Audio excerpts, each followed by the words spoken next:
Good afternoon, everybody. This is Josh on K4CO Radio. We are sitting here with a special interview with Drew Dvorchak.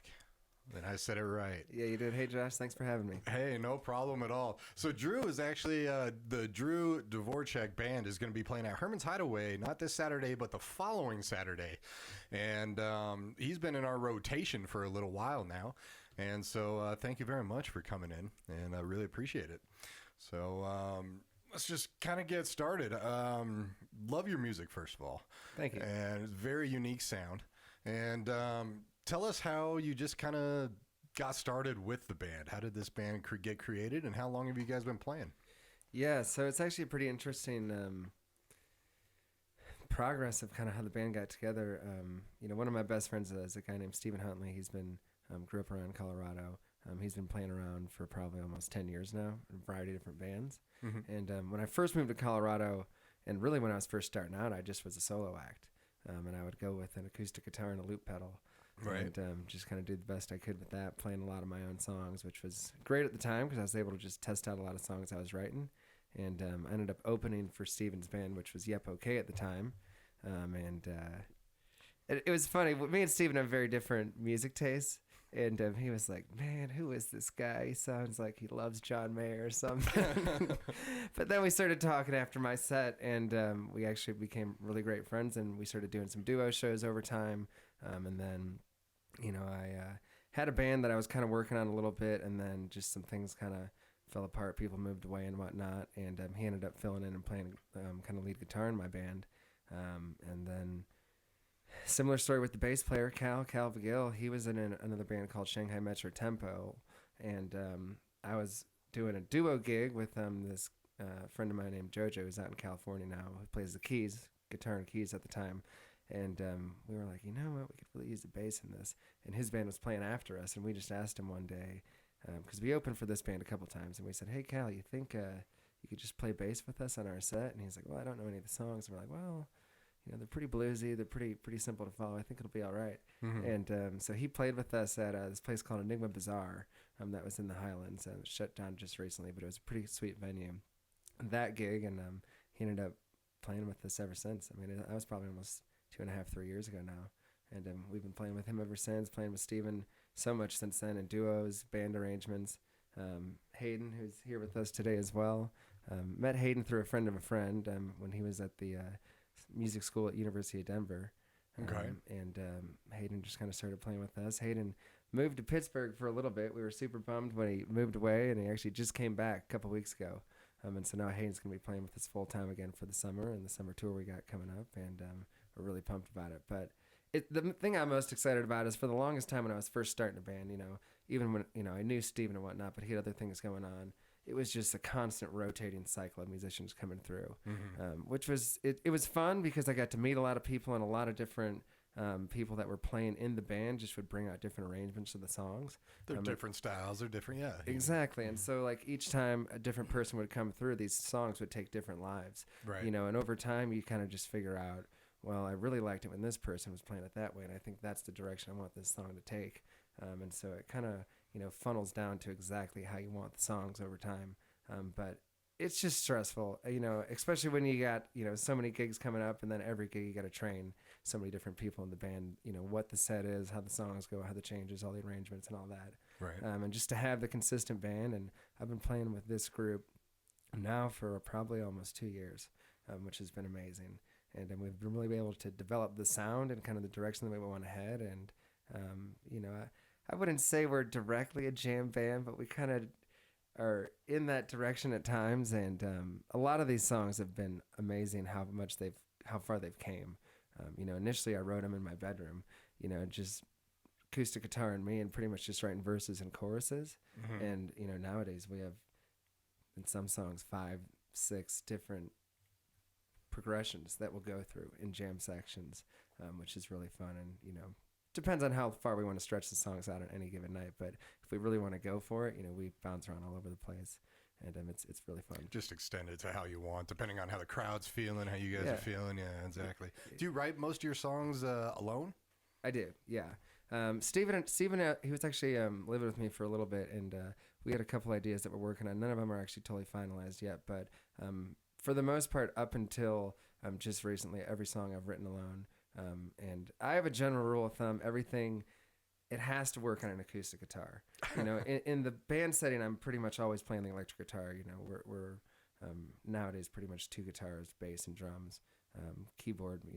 When someone's around, or if hopefully JoJo moves back, he's thinking about it. But I just think that if it doesn't work on an acoustic guitar, there's just something missing.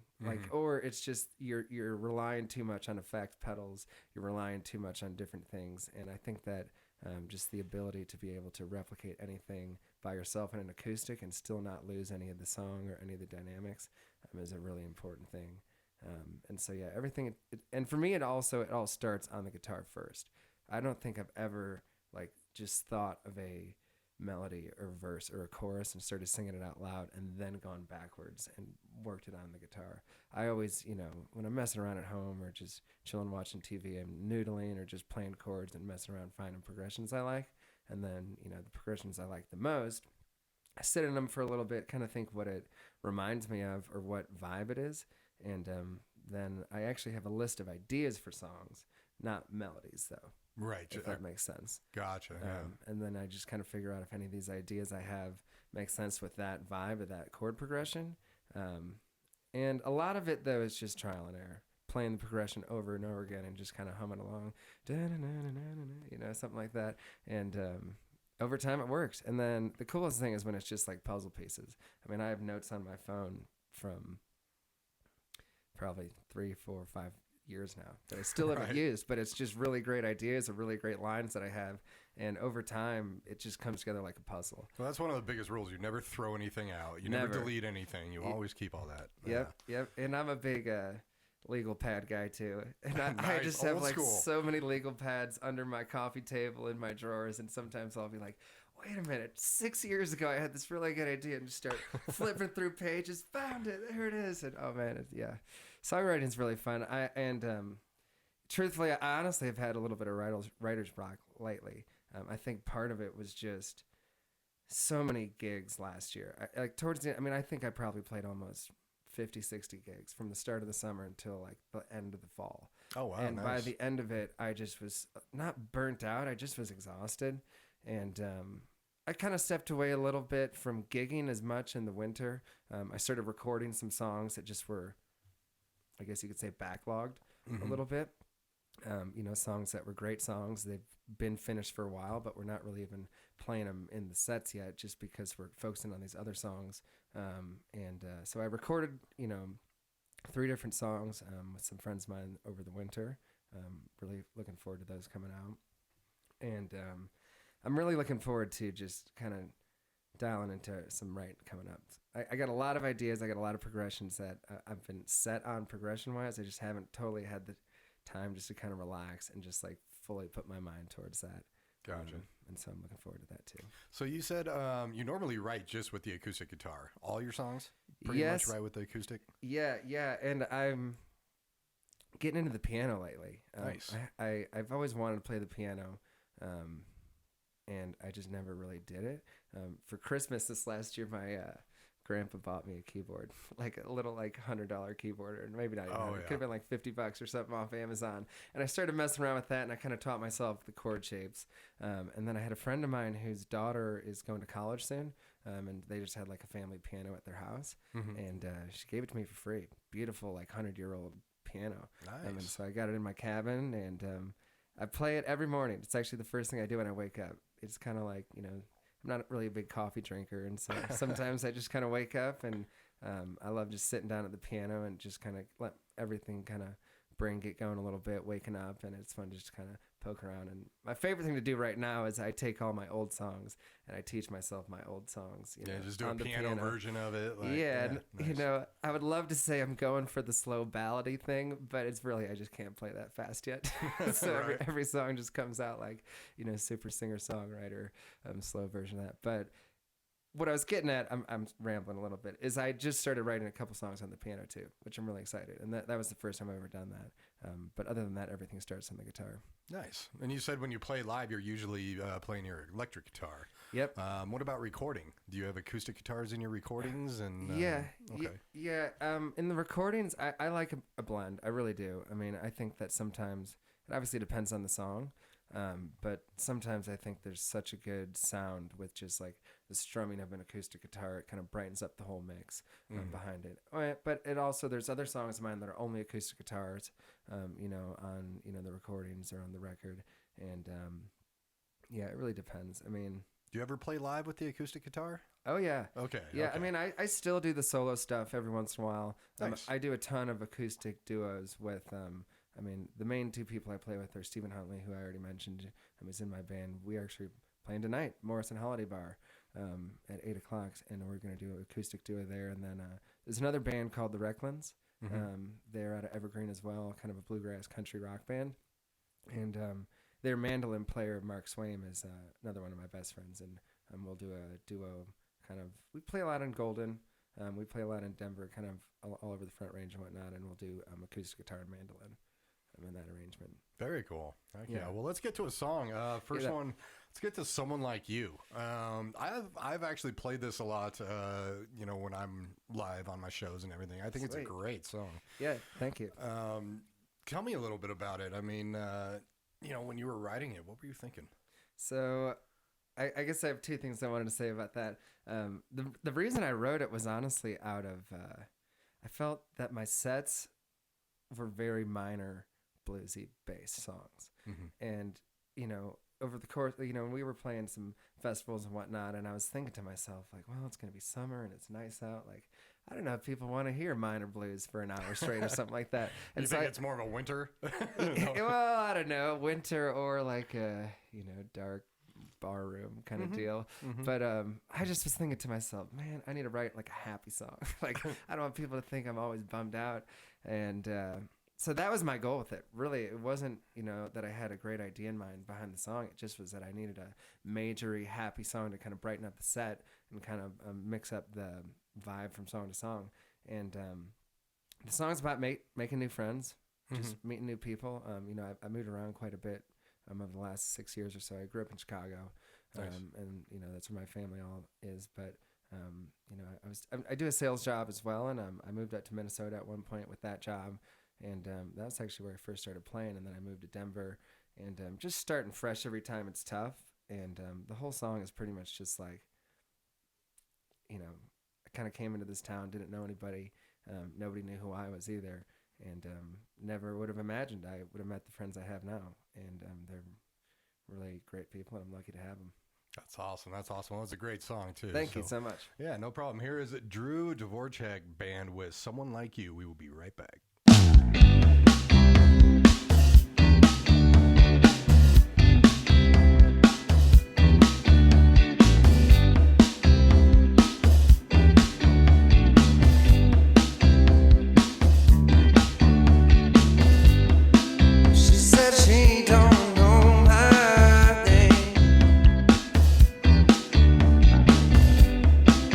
Look, girl, I'm a man without a plan.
only met him for like 30 seconds.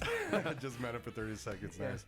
We are back with Drew Dvorchak Band, and just speaking with Drew right here. Awesome song, Someone Like You. Really like that do do do do. And you were telling me that originally that was just a little guitar part, and changed it up. Yeah, exactly. A friend of mine, Ryan Melnick, who produced and engineered that song for me, initially was doing a guitar part that we were playing in the live setting. He was in one of my other bands called Voodoo Blue. Voodoo Blue. Nice. Yeah, and I had a mix that just had guitar, bass, drums, and vocals on it. And I was driving around one day listening to the mix, thinking of any changes. And I was digging the song. I was happy with how it was going, and I just ended up going, do, do, do, do, do. While I was driving, and I just kind of ended up liking it. I took a voice memo on the spot with the song, and, me singing that, sent it to my buddy, and he's like, oh, dude, we got to do it. Went in, the next day and recorded that part and stayed. That just nails that part of that song. So, yeah, that was a great day of inspiration. It was fun, and I've always wanted to do more backing vocal things. Because it is an instrument, I think that's something people don't understand all that well, right? Or just overlook, because people think it's like singing. You're just singing, and it's just like talking. It's no big deal, but it's actually an instrument. And if you really get into some of the heady vocalists, they are doing so many things with their voice that is almost acting like a whole orchestra, or like a whole band behind the songs. Mm-hmm. And it's something I want to dive into more. I'm still not great at harmonies, if I'm being honest. When we recorded some of the harmonies on that song, between every take, I had to go to the piano and be like, okay, here's the note I'm hearing, and then this is the third up, and then I'd have to match it. But I think the backing vocal thing is really cool. It's something I want to expand in more. One of my biggest influence is John Mayer, and I love him. And if you really listen to some of his studio recordings, I think he does some of the best backing vocals, oohs, ahs, stuff like that behind his choruses, just to thicken it up. You would never notice it, but if you actually listen for it, I think it's some of the best work he does, actually. And it's just an aspect of kind of not stealing, just taking pieces from what he's doing and trying to implement it in some of my work as well. Right. Then that saxophone player at the end, you said you just kind of met him randomly and said, oh, put some sax in here. Yeah, we were initially going to do an outro solo either on the guitar or keys or something, but we already had a guitar solo in there. And Ryan said, well, what if we do horns? I was thinking this morning, as I was getting up, I think a horn would sound good there. And I recorded that song and two other songs that are going to be coming out soon as well at the University of Denver's music school. Mm-hmm. They got a beautiful studio. I'm in the basement there. And I was like, yeah, horn would be great. I just don't know any horns players, And he's like, dude, are you kidding me? Right. Literally walked out in the hallway. We went into a classroom, picked out one kid, and we're like, hey, you play sax? Hey, man, you play sax, right? And he was like, oh, yeah. And it was the funniest thing. I was kind of feeling him out a little bit. And I'm a big Grateful Dead fan. And he had a shirt on that said Wharf Cats. And it reminded me of the song Wharf Rats. And the Grateful Dead song. And so I asked him, I'm so embarrassed I don't remember his name. But I literally met him for maybe 5 minutes total in my whole life. And he's like, yeah, Wharf Cats, this is this band I had, growing up with my friends. We kind of like the Dead, and we're jazz guys, and so we're jazz cats. And so we thought Wharf Cats. And I literally was like, okay, likes the Dead, jazz, boom, you're hired. Get in there, man, right? Record a solo for me. And he did 3 takes total, walked out, haven't seen him again since. And but that was a really funny, just kind of part of the recording process, and I think he killed it, really. I think he nailed it. So you mentioned John Mayer, and you mentioned some of the Dead. What were some of the other influences you had growing up, even right now? Because, it changes, musical tastes change a little bit. But 100% it changes. Growing up, I listened to a lot of music with my mom. I think the John Mayer influence is mainly from my mom. And going to Bears games with my dad and whatnot, we would listen to, Bon Jovi and Guns N' Roses and stuff like that in the parking lot. But I really 80s hair bands. Yeah, totally. But I really think I listened to the majority music, or growing up got my biggest influence from my grandpa. I call him Bebop. And he loves the Beatles. He loves Elvis. He loves the Beach Boys. And growing up, that were definitely my biggest influences by far. Mm-hmm. I probably listened to Elvis for 4 or 5 straight years and nothing else other than that. I still listen to Elvis nowadays. I like the Beatles a ton. I listen to the Beatles a lot. The Dead, John Mayer, Eric Clapton, Stevie Ray Vaughan, Hendrix, those guys I listen to a ton, especially as a guitar player. Right. But nowadays, I am so into Goose, man. I think Goose is the best band around. And I just love what they're doing. I mean, I am a fan of jam bands. I think the jam band scene is great, but they are totally taking it to a more modern and in just a new way of kind of doing what all these other bands have been doing. But I think they're fun. I think they're great. I think their songwriting is super overlooked too. Everyone, listens to their songs, and if you go on Spotify, the majority of their recordings are like 20, 30-minute songs, and people are like, "Oh, I don't want to listen to that." Well, just listen to like the first 4 or 5 minutes because the songs are so good. And they're definitely my favorite band right now. I love them, and I can't wait to see them. They're coming in June to Greenwood Village, and bringing the band. They coming to Fiddler's Green right up the street? Yeah, they're playing at Fiddler's, which I love Red Rocks. I saw them at Red Rocks last year. Fiddler's is amazing, though, especially with the ticket prices. Like, Red Rocks, sometimes it's like, man, I love these guys, but I don't know if I want to drop that much money just to go see them. Fiddler's, it was like $20-$30 a ticket. Yeah, and Fiddler's, you can fit twice as many people in there. Yeah. And it was years ago, I remember years ago, that their sound system was not that great at all at Fiddler's. In fact, it wasn't fun seeing a show at Fiddler's, but then they revamped all of that, and it just sounds amazing now. Yeah, I think it sounds amazing. I saw Dead & Company when they were there probably 2-3 years ago. And that was actually the only show I've seen at Fiddler's thus far, but it was great. I thought it sounded awesome. I liked the lawn aspect. Growing up, there's a place in Chicago called Tinley Park, and it's super similar, just big grass lawn looking down at the stage. Kind of reminded me of home a little bit, which was good. Heck yeah. Very nice. You got a song called More Love.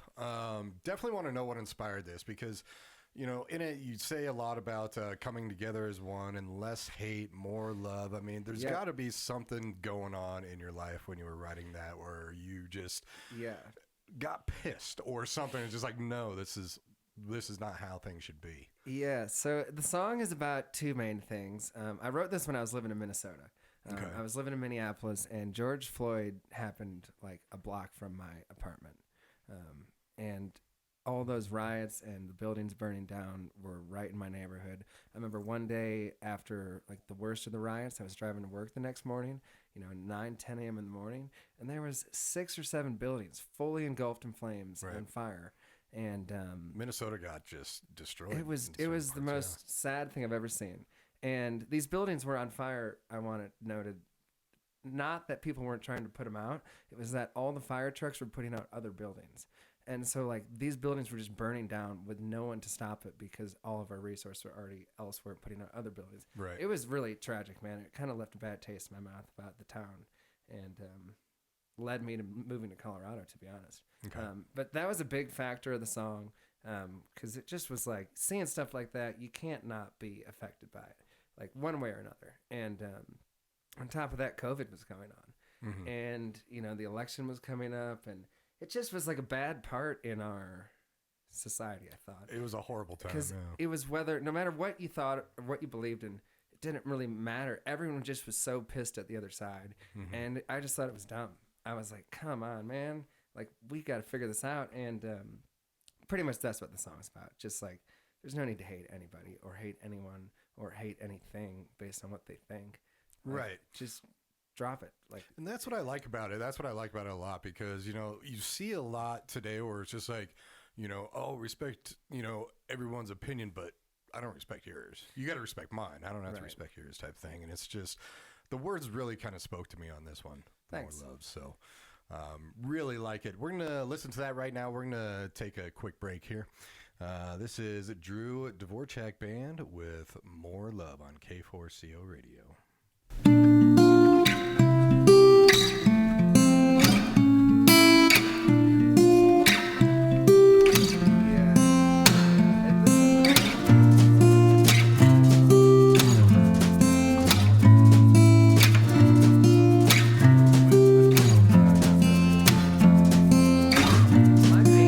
No more dying, please. please, no more crying. We need less, ain't more love.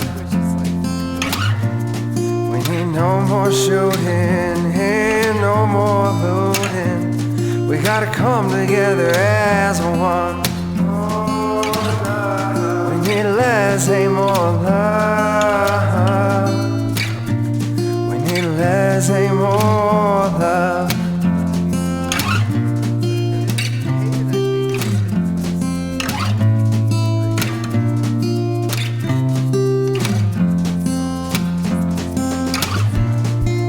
No more liars, please, no more fires. We need less, ain't more love. We need no more choosing sides, please, no more divides. We gotta come together as one. We need less, ain't more love. We need less, ain't more love. We need less, ain't more love. We need less, ain't more love.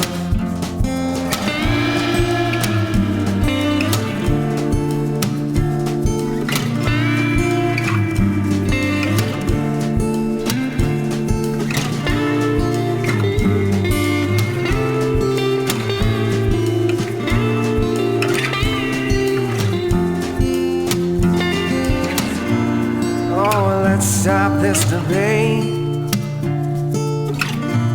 It's gone on far too late. We gotta get things straight and we cannot wait. We gotta come together to end hate. We gotta come together to end hate. We gotta come together to end hate.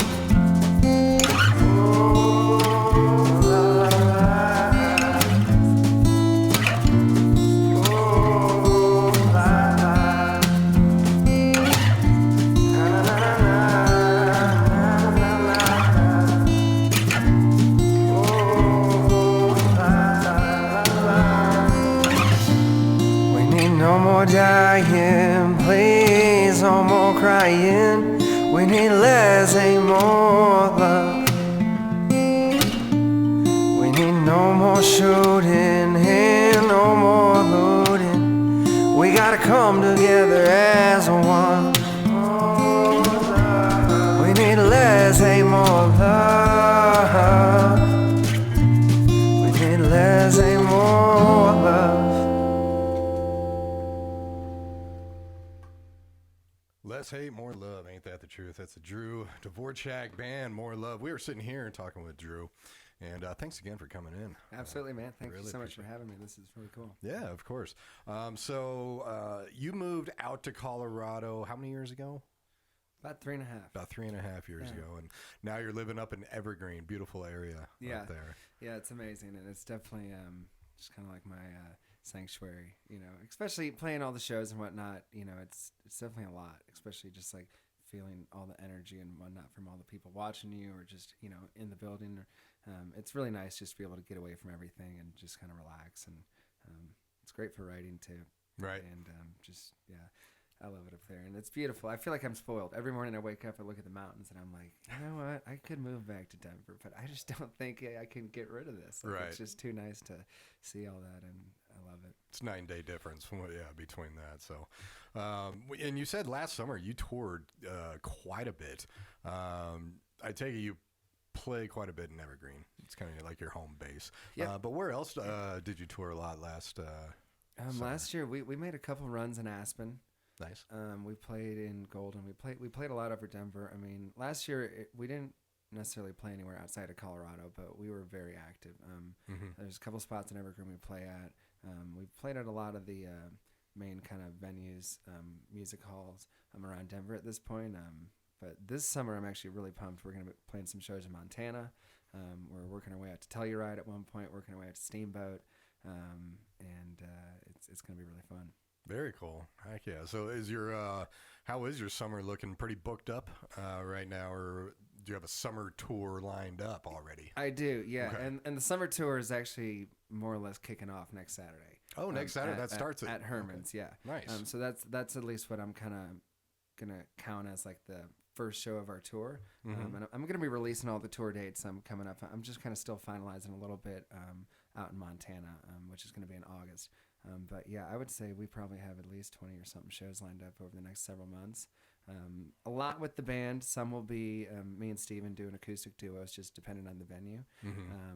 And we love doing that arrangement as well. But I'm really looking forward to it. I mean, the best thing about music and playing shows and touring is, in my opinion, is traveling to all these other places. I mean, I've been to Telluride once, but I just stopped for lunch. I was there for like maybe 45 minutes. I had to get back on the road and head home. And so I'm really pumped to play down there. It's right around the blues festival that they do down there too. So I think there's going to be a pretty big, crowd of music fans in the area. And I'm also really, really pumped to be playing in Steamboat this summer as well. We got some family friends of mine who have a place out there, and I think all of them are going to be out there. I think my parents are going to come out there. And it's going to be in July. It's right around the 4th of July weekend. Nice. We'll be playing in Steamboat. It's actually the Saturday after the 4th of July. I think the 4th is on a Thursday this year. And so I think there should be a good crew out there. It's, always good to see family and have them come out and check it out because all my family's back home in Chicago still. Right. And you tour around with the whole band. How many members are there? There's 4 members right now. Okay. We are keeping our fingers crossed. Like I kind of alluded to it earlier. One of my best friends is a guy named John Hooper. We call him JoJo. Big Widespread Panic fan. So he loves JoJo Herman. And anyways, he's thinking about moving back. He was in my band, my first band I started at Voodoo Blue. And before Voodoo Blue even happened, JoJo and me were doing the duo thing, keyboard and guitar.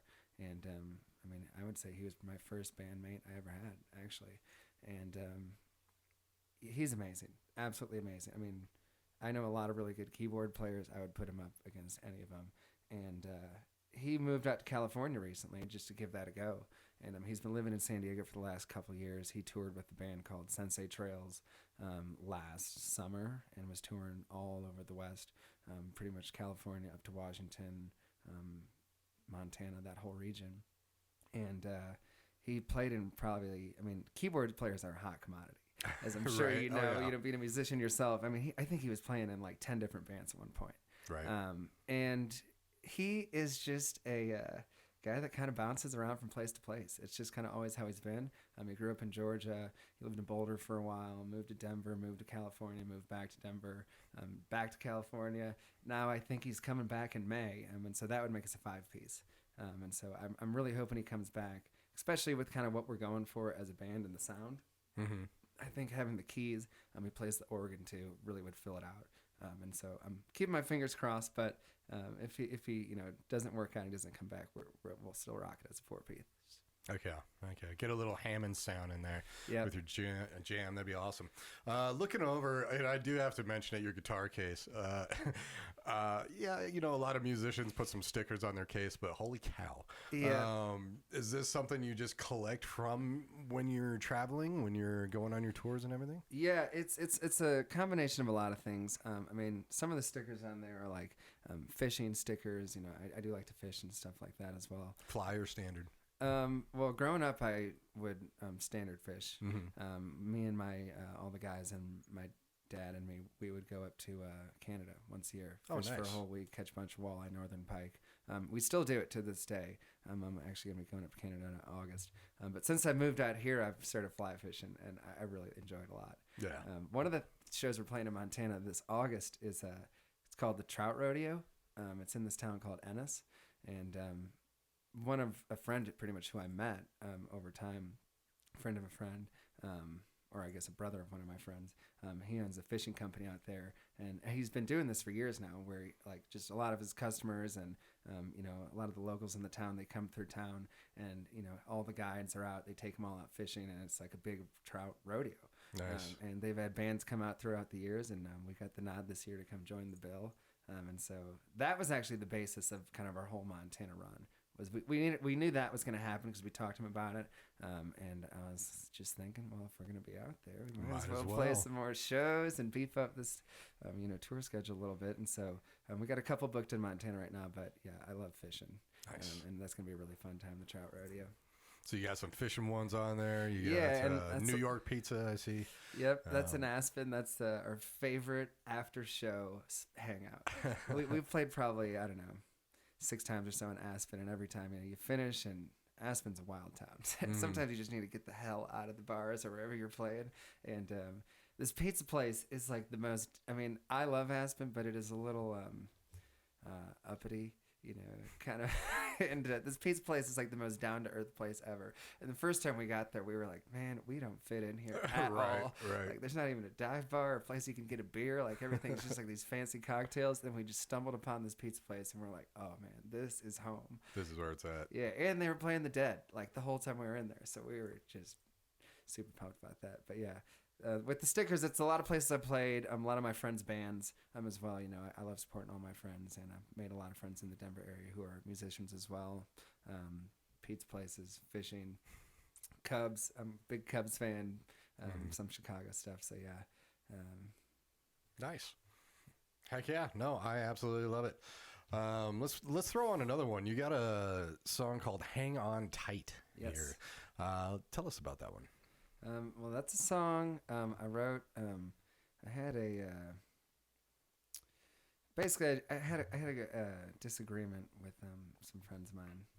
I don't really want to get too into it, but I had a friend that was really struggling, and there was a big group of friends that we were in. One of my friends was really struggling, and a lot of the people in the group abandoned one of my friends when he was just at his worst, just because, I don't know, they thought he was some kind of nuisance to their lives, I guess. And I don't know, I was pissed when I wrote it, and the whole song is just like, man, that's just a bad way to act, and if you keep that up, you better hang on tight. And but this is one of the first songs I ever wrote, actually. I mean, this was on my first ever release. I had an EP called No Cameras Please. I think I released that almost 4 years ago now. And this is probably one of the first 3 or 4 songs I ever wrote, and I think it's got a really cool groove to it.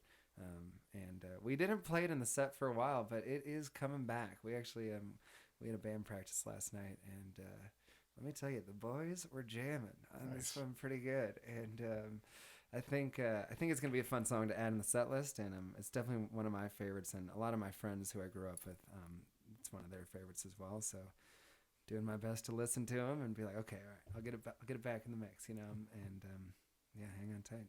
Okay, sounds good. Hang on tight, Drew Dvorchak Band. Back in this. Yeah. We were in this one 5, 6, 7 times last night, just to like really get it dialed, because it's got a weird kind of timing thing on the chorus, and sometimes we.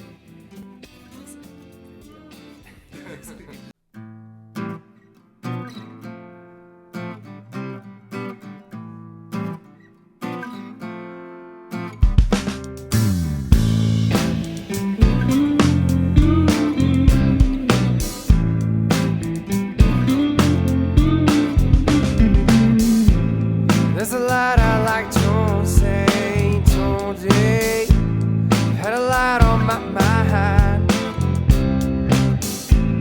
I disagree with all that you say, but I don't have the time. Short on money and I'm short on time. Hanging out by my side, but I won't worry, no, 'cause I know I'm gonna be fine. But you better hang on, you keep it up, you better hang on tight. If you wanna make it out alive.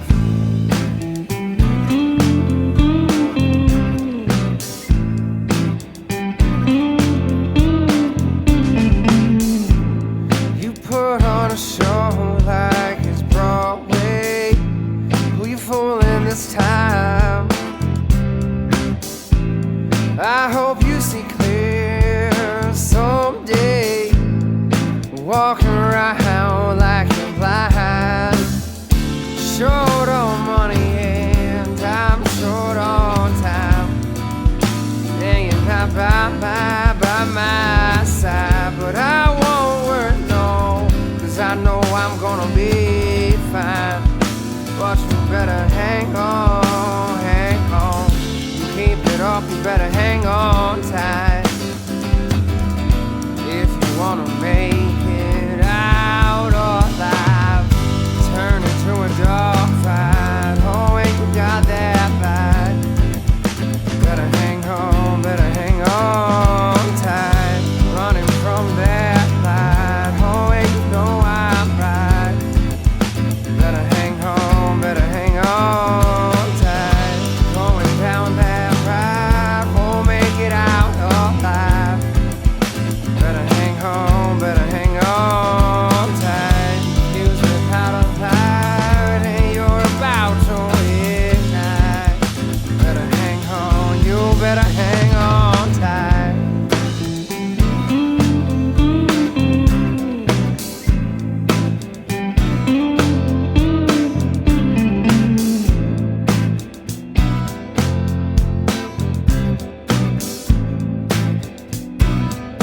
Better hang on tight. Better hang on, better hang on. Better hang on tight. Better hang on, hang on.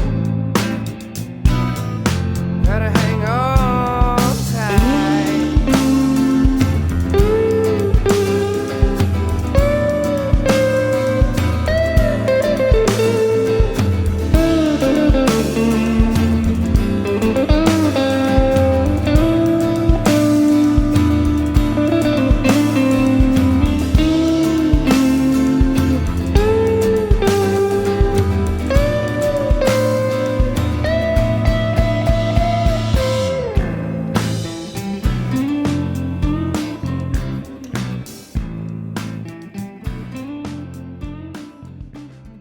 Drew Dvorchak band. That was Hang On Tight. We're sitting here talking with Drew, and during the break while that song was going, we were kind of talking about how you just kind of started writing about 4 or 5 years ago, and you're not in high school right now, so Right, that's right, yeah. So you were saying that when you were growing up, I mean, it was all sports.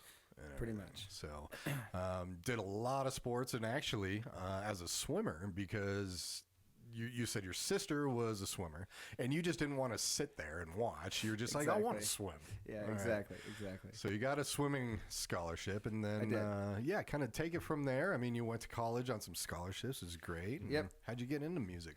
So I mean, music was always a big part of my life. I remember when I went to college, I had a girlfriend who I went to college with, and of course we broke up. That's how it typically goes. Yep. And I just remember I was really bummed out about it, and I just remember just connecting with music. Like, it was just like there were certain songs I would listen to, or just I would listen to music throughout the whole day, pretty much. Walking to class, had headphones on, Right. Going to practice, practice or getting ready before my races, listening to stuff. And there was just certain songs I was connected with, and it just made me feel better.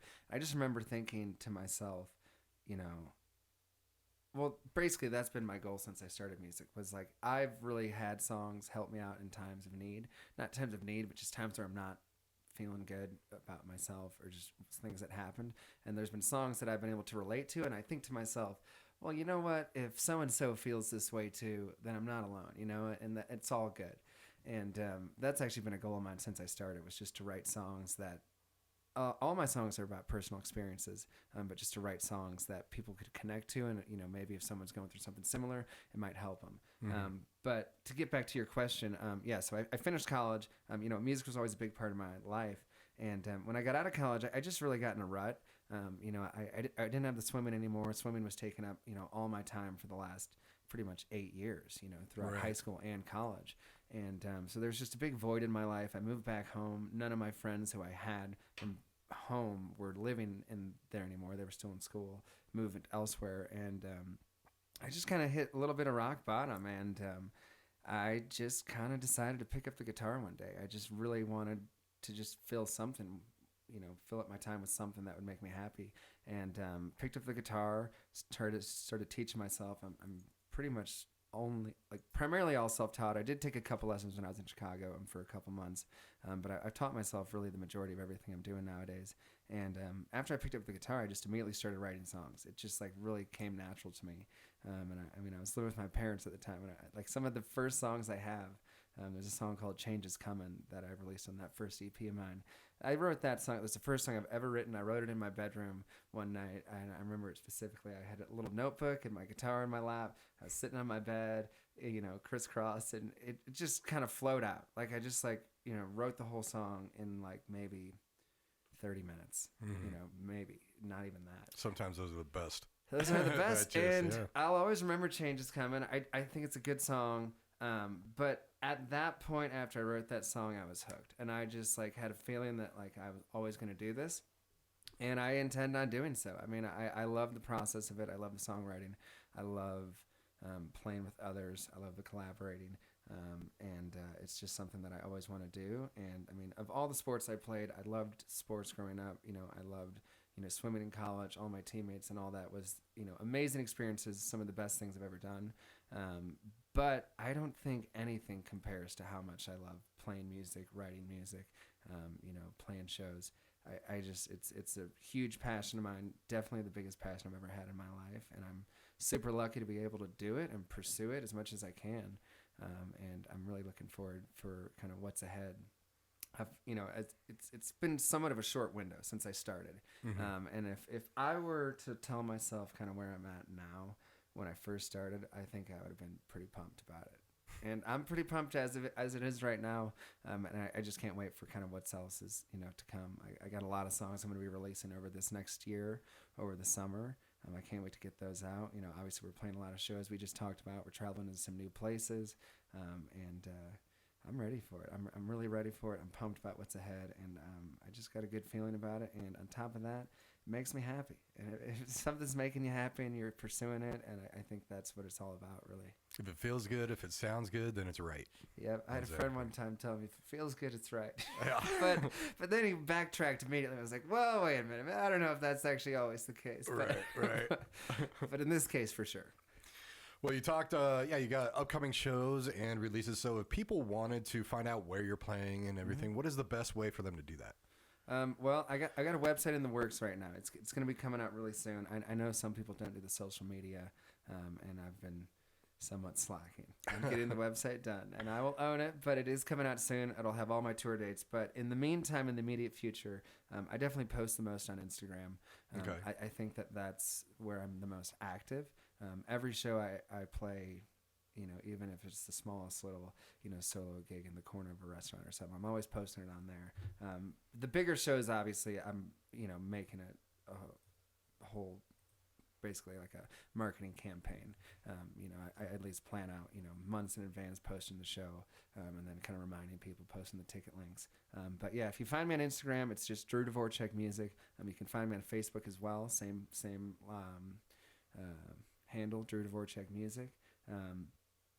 And those are the best two ways to find the shows. We're going to get the website out, and stay tuned because we're going to be posting our whole summer tour coming up in a week or so.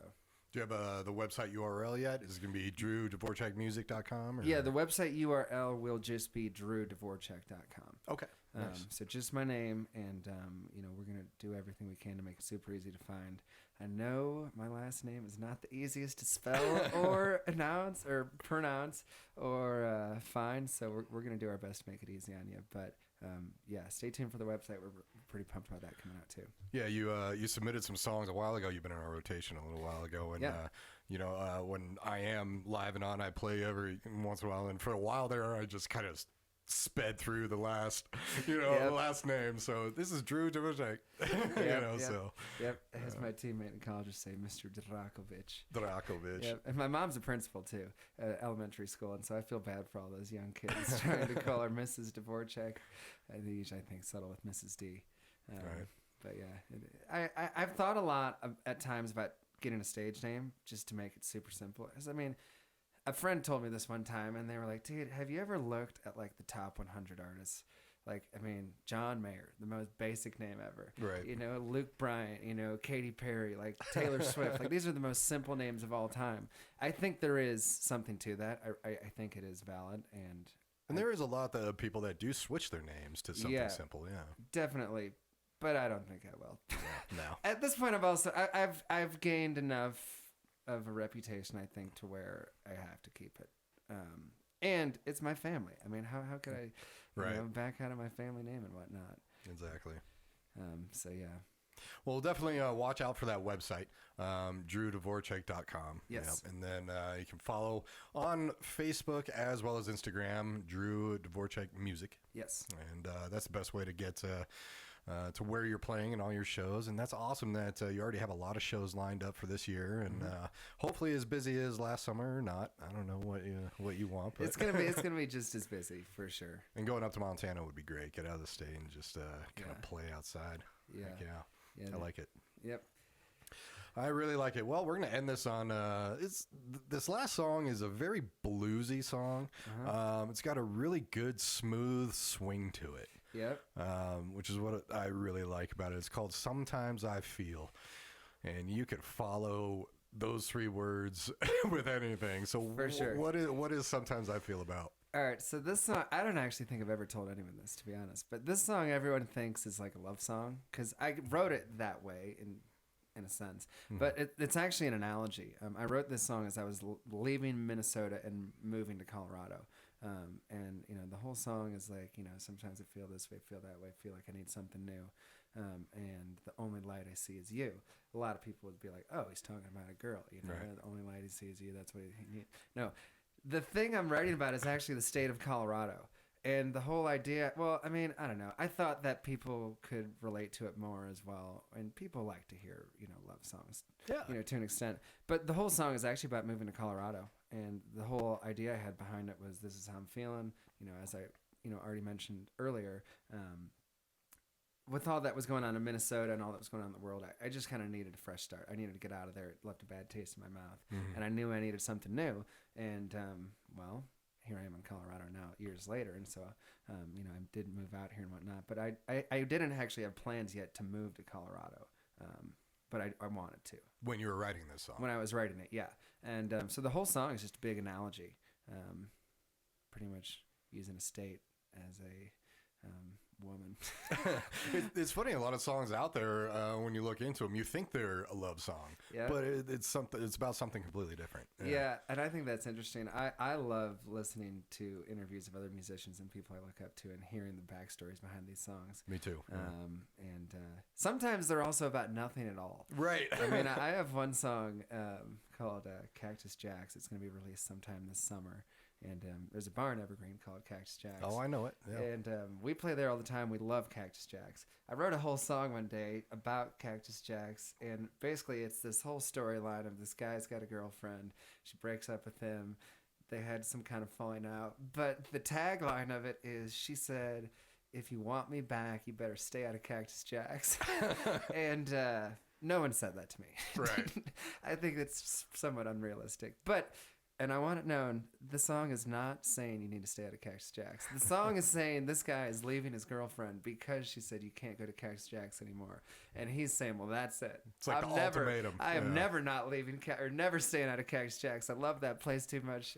And I don't know. I think it's a fun song. It's really funky blues. And definitely gets people dancing and whatnot. And I don't know. I love the bar. I love Evergreen. For me, it was just kind of a fun kind of nod to where I live. Because, you know, I'd love to stay in Colorado forever, but, you know, sometimes you just don't know what, you know, is in store ahead of you. And I think looking back, it'll always be kind of a fun thing to look at. Like, oh, yeah, I did write that song about Cactus Jacks. Love that place, you know, Evergreen Rocks and whatnot. But, yeah, songwriting is awesome, and just kind of getting the backstory behind the songs is something I've always enjoyed. Very nice. Very nice. Well, thank you again for stopping in. We Yeah. really appreciate it. Stay in touch. Let us know how things are going. And Absolutely. yeah, you're always welcome here. So, Well, thank you so much. Yeah. Yeah, man. And, you know, when I get some of these more releases, I'll send them your way, and you know, would love to get some feedback on you from you. Definitely. You got it. You got it. Well, that was Drew Dvorchak Band, and we're ending this on Sometimes I Feel. You all take care. Have a great afternoon, and make sure to check out Drew Dvorchak. See if he's playing near you. Thank you so much. Of course, thank you. That was good. That was easy, man. You make it easy on me. I try. You know, that's why I was...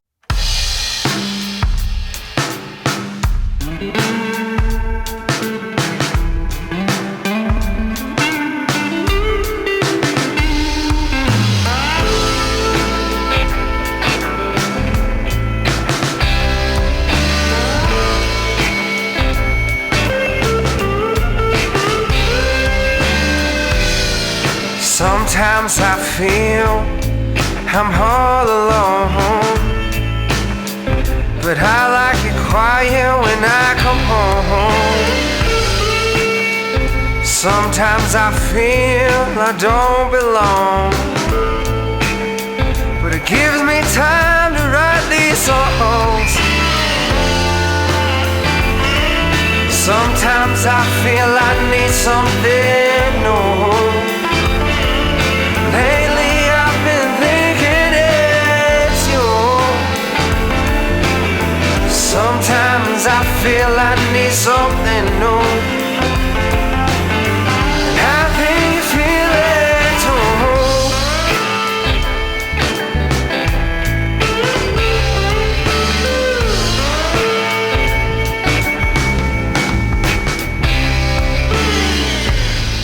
Sometimes I feel I'm afraid of love. Been running from the ones I think the world of. Sometimes I feel I'm a one-man show. Only one I need's my shadow. Sometimes I feel I need something new.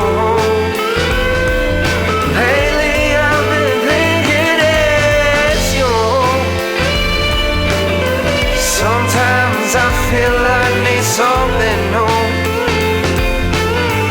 I think you feel it too.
Sometimes I feel I'm on the run.